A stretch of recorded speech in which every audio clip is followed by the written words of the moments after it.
क्यों मस्ती है भगदड़ और मारे जाते हैं कमजोर? देश में भगदड़ और इसमें बच्चों, महिलाओं और अन्य लोगों के मारे जाने की घटनाओं का सिलसिला बढ़ता ही जा रहा है। बिहार के नालंदा जिले में शीतला मंदिर में भगदड़ और मौत की घटना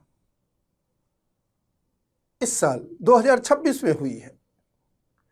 मैं 2012 से लगातार भगदड़ और उसमें होने वाली मौतों पर लगातार लिख रहा हूं।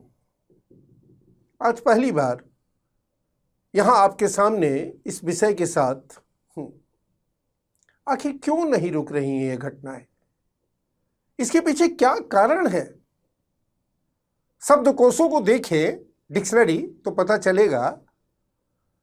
पहले यह कहा जाता था कि भगदड़ के मायने हैं भयभीत जानवरों का बेतहाशा भागना या दौड़ना। लेकिन अब शब्दकोशों में, डिक्शनरी में भगदड़ के मायने में इंसान भी जुड़ गए हैं। उसके मायने इस तरह बताए जाते हैं। नंबर 1, किसी को घबरा कर बेतहाशा भागने पर मजबूर करना। दूसरा, किसी समूह को अचानक या जल्दीबाजी में कोई कार्य करने के लिए प्रेरित करना। यह किसी समूह का क्या मायने है? कैसे लोगों में घबराने का स्वभाव बढ़ता है? कौन अचानक या जल्दीबाजी में किसी काम को करने के लिए प्रेरित करता है? क्या इंसानों में घबराने का स्वभाव बनाया जाता है? आखिर क्यों, कैसे इंसान घबराने के स्वभाव में फंस जाता है? क्यों नहीं वह अपने घबराने पर अपना नियंत्रण रख पाता है? ये सब बुनियादी सवाल हैं, इस पर हमें विचार करना है। 2025 की घटनाओं पर पहले एक नजर डालते हैं।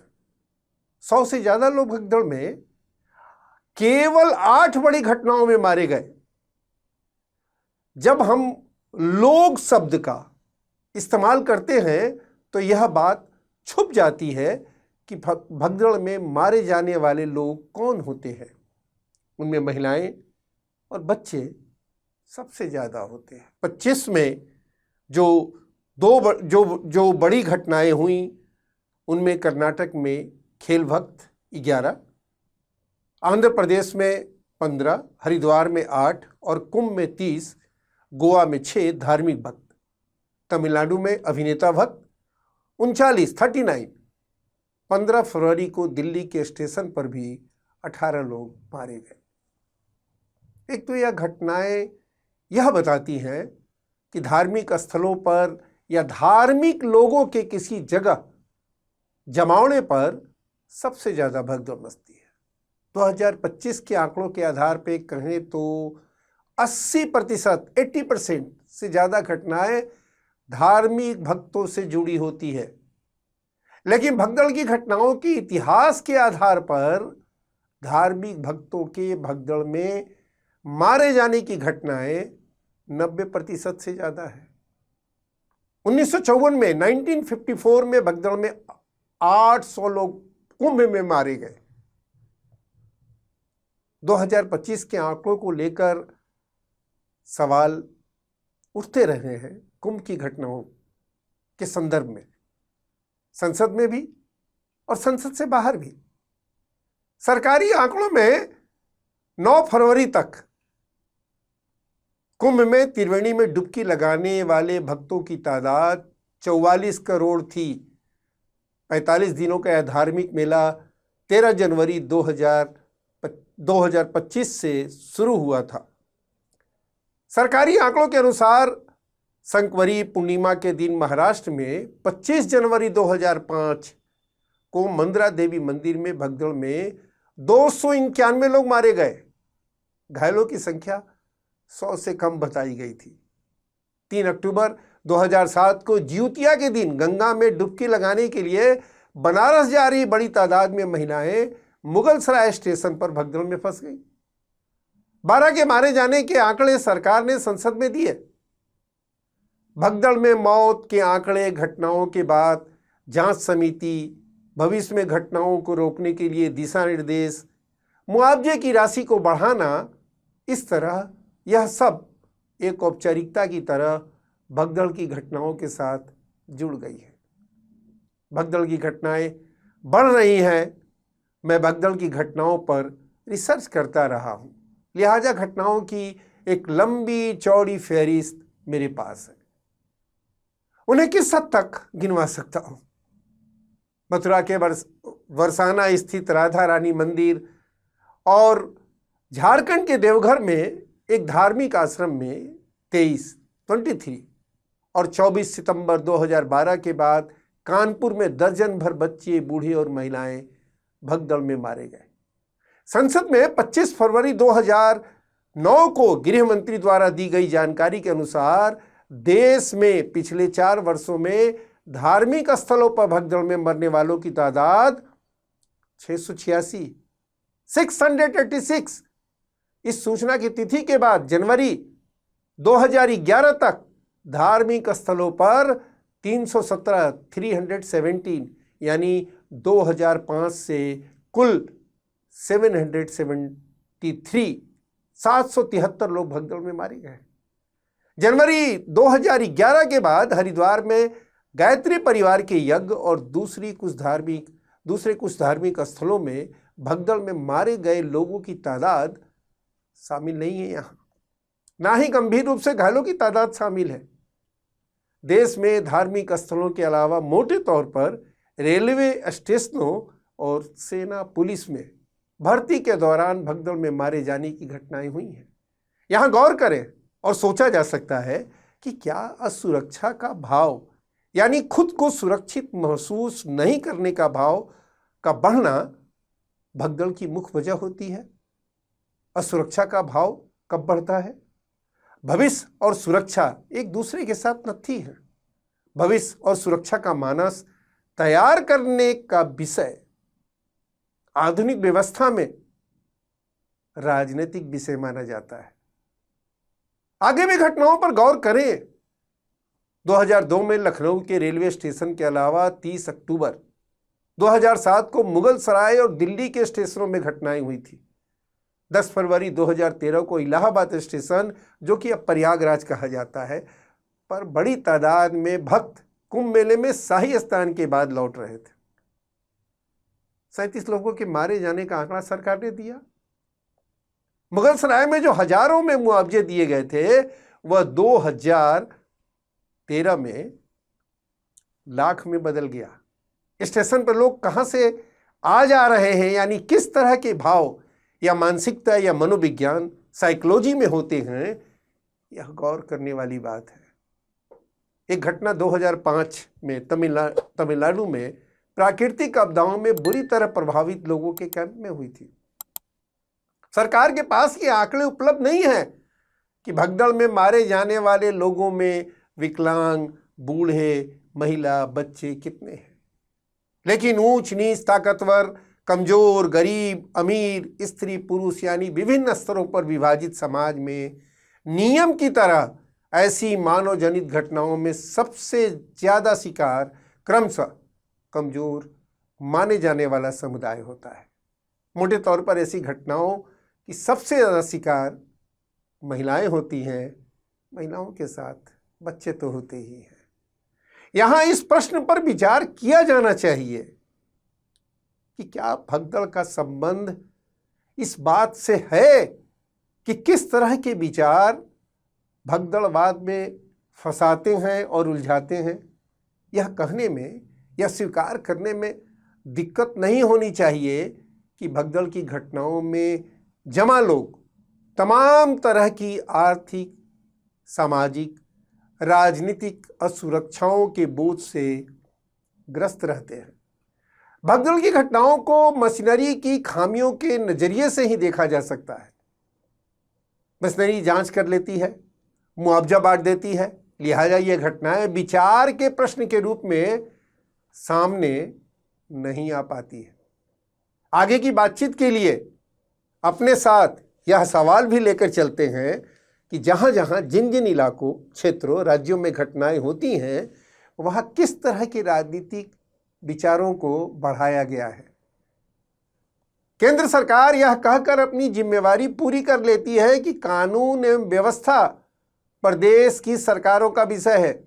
प्रदेश की सरकारों का यह आलम है कि भगदड़ की घटनाओं के बाद जांच की एक प्रक्रिया शुरू की जाती है और फिर ऐसी घटनाओं को भाग्य का खेल और भगवान की मर्जी मानकर उन्हें भुला दिया जाता है।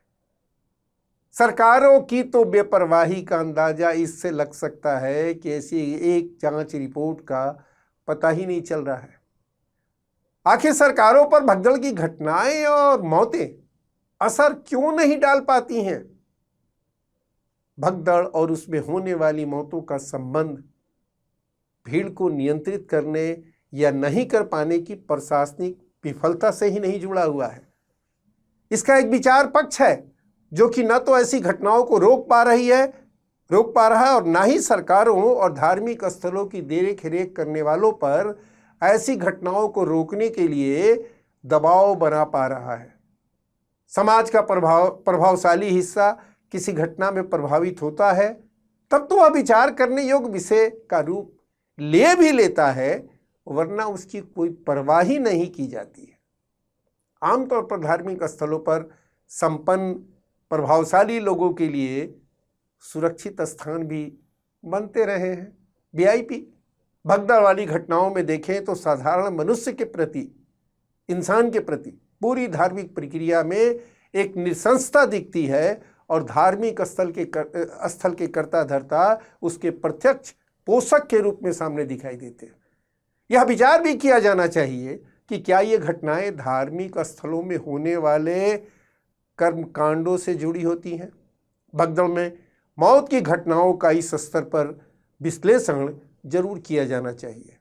हमारे विश्लेषण में यह पाया गया है कि कर्मकांडों का भगदड़ और उसमें होने वाली कमजोर वर्ग के सदस्यों की मौत का रिश्ता है।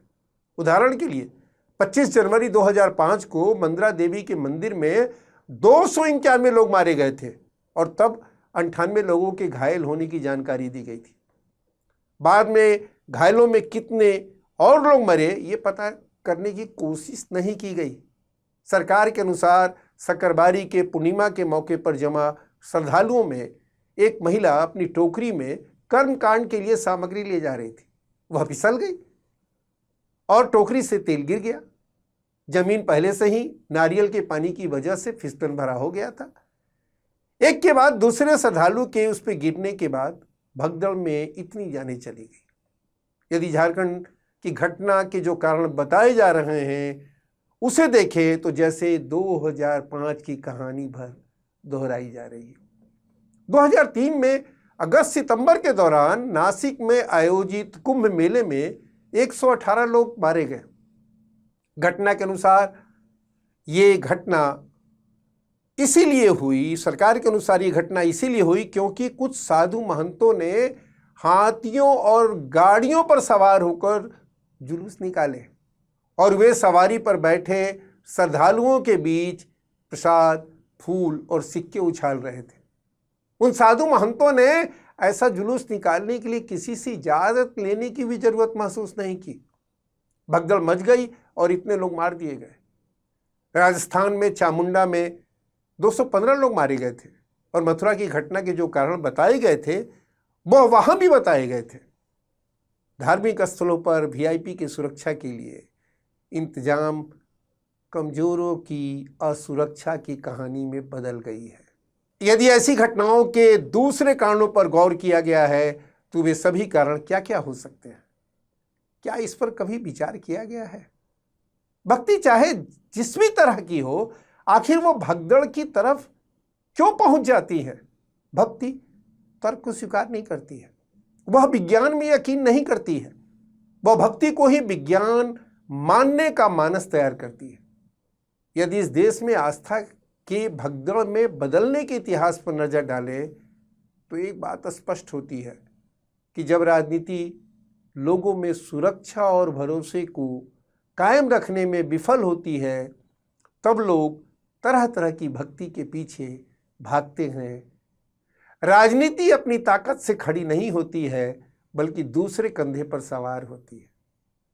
2013 से 2016 के बीच भगदड़ की घटनाओं पर एक नज़र डालें और विश्लेषण करें कि किस तरह के राजनीतिक विचारों से किस तरह की राजनीति का रास्ता तैयार हुआ है। तार्किकता यानी तर्क करने की एक संस्कृति वह राजनीति तैयार करती है जो कि लोगों के राजनीतिक स्तर पर सचेत और जागरूक होने से नहीं घबराती है। आखिर घबराई राजनीति को भक्ति ही चाहिए। भगदड़ की मानसिकता एक खास तरह के राजनीतिक नारों और विचारों की तरफ ले जाती है। धार्मिक स्थलों में ऐसी घटनाओं का सिलसिला क्यों बना हुआ है? जिस तरह की आर्थिक परेशानियां बढ़ती जा रही हैं, सामाजिक असुरक्षा गहरी हुई है, वह असुरक्षा के बोझ से लोग बुरी तरह घिरते जा रहे हैं और इसके साथ ही ऐसी घटनाओं की आशंकाएं तेज हुई हैं। आधुनिक राजनीतिक विचारधाराओं के आधार पर बनी लोकतांत्रिक व्यवस्थाओं को कई तरह की पुराने जमाने से बरकरार असुरक्षा के भावों से मुक्त और सामाजिक सुरक्षा से बेफिक्र समाज का निर्माण करने की जिम्मेवारी है। लेकिन वह उस तरह का समाज गढ़ने और बनाने में बुरी तरह से विफल रही है। राजनीति एक भीड़ तंत्र को खड़ा करना चाहती है, वह धार्मिक गतिविधियों के जरिए हो या किसी और जरिए से। धार्मिक स्थलों पर भगदड़ का रिश्ता तर्क और विज्ञान के विचारों को रौंदने से भी जुड़ा है।